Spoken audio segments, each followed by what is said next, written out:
कि जो माँ सती के पिता थे राजा दक्ष प्रजापति, तो वो अपने घर पे ना एक बहुत बड़ा सा यज्ञ रखवाए थे, यज्ञ हवन। तो उसमें जाने के लिए माँ सती ना जिद करने लगी बाबा शिव से कि मुझे जाना है, अपने मायके जाना है, अपने मायके जाना है, मुझे उस यज्ञ हवन में शामिल होना है, मेरे सब बहनें आएगी और बहुत परिवार आएंगे, मुझे भी जाना है। तो शिव महादेव जी ईश्वर है, परमात्मा है, तो उनको सब कुछ पता था कि ये यज्ञ हवन क्यों हो रहा है।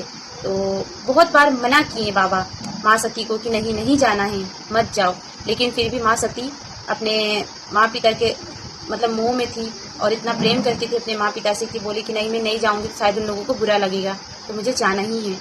तो बाबा का बात नहीं मानकर और माँ सती अपने मायके चली गई। वहाँ पे जाने के बाद में उन्होंने देखा कि ना तो उनकी कोई बहनें उनसे अच्छे से बात कर रही, ना उनके पिता उनसे अच्छे से बात करे, ना ही कोई परिवार उनसे अच्छा से बात करे, जिससे उनका दिल छोटा हो गया, उदास हो गई माँ सती। पर उनकी जो माँ थी, उनकी माता जी, वो उनसे प्यार कर रही थी। आखिरकार माँ तो माँ ही होती है, वो तो अपने औलाद से प्यार करेगी ही ना, बाकी उनसे कोई मतलब नहीं रख रहे थे। तो माँ को बहुत दुख हुआ ये चीज को देखकर, ठीक है।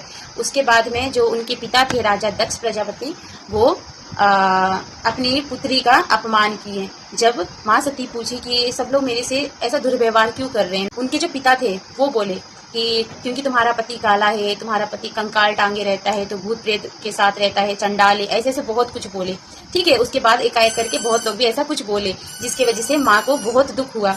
तो माँ बोली कि पिताश्री मैं आपके घर आई थी ये सोचकर कि यहाँ पे मेरा अच्छा मान सम्मान होगा, जैसे बाकियों का हो रहा है, लेकिन आप तो मेरा साथ अपमान तो किए, साथ साथ मेरे पति का भी अपमान कर दिए, और मैं ये अपमान नहीं सह सकती। क्योंकि वहाँ सब परिवार रिश्तेदारी जो भी थे सब मौजूद थे और सबके सामने बाबा शिव का बहुत अपमान हुआ, जिसकी वजह से माँ टूट गई। और फिर माँ वहीं पे तय करी कि आज मैं खुद ये सती बोल रही हूँ कि आज आपके जो हवन हो रहे हैं इसी में आकर और मैं खुद को सती कर लूंगी। तो माँ हवन में कूद कर प्राण त्याग दी, जिसकी वजह से बाबा आए और बाबा भी राजा दक्ष का सिर था ना धड़ से अलग कर दिए। तो उसके बाद से बाबा तांडव करने लगे, माँ सती को लेके गए पर्वत पे, वहां पे खूब तांडव किए, जिसकी वजह से हाहाकार मच गया पूरा सृष्टि में।